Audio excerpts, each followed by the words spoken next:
but a class struggle with which was really shocking to me because I'd only known white people to oppress black people, but there in Venezuela, the same Latino people, where there was an aristocratic class, and then the majority were poor. And Chavez came in as a very angry man. Oh my goodness. He used to call them all sorts of names. He used to be, but then the grassroots people wanted that, they admired him for that. And then he also gave them the downtrodden. He introduced a lot of programs to support them, sort of like welfare, or in South Africa we call it grants to the poor. And but he was a very good speaker, very inspirational. Although I didn't speak Espanol, but I had an interpreter on the side, but I didn't even hear what he was telling me because Chavez is such an actor, almost like Castro. You know, the body language, very interesting, very interesting.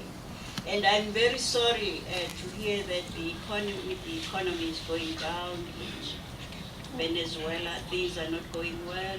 And you know Chavez has cancer, he's in Cuba for treatment. But it appears as though he's recovering. And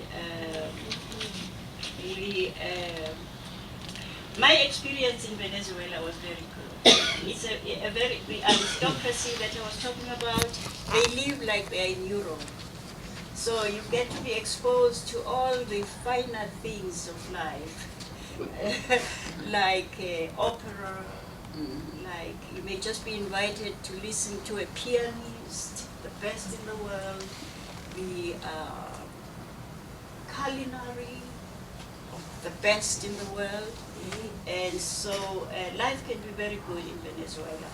And they are very welcoming, warm people, very, very nice. You know, they could have said, you're from Africa, you're a baboon. But as we are often regarded, you know, like some kind of animal, but they were very, very, very nice. And, I don't know if I answered your question. So in some respects, yes, there are similarities. But I think what's different about Zuma, and I should mention this, in South Africa we have a very strong civic society.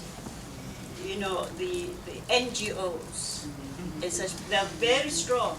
And I don't care really whether we have a Zuma or someone who tries to be a dictator in future, it just will not happen.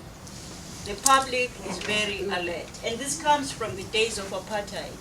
Although, unfortunately, what happened after when the new government came in, the organizations overseas, especially the Swedish countries, Scandinavian countries, who had been giving money to civic organizations and NGOs, they decided to give that money to government. So the societal organizations have been very poor. They're struggling financially, but they're still active. Okay, Ed? My question to you is, like here, we have a large percentage of the population that don't vote.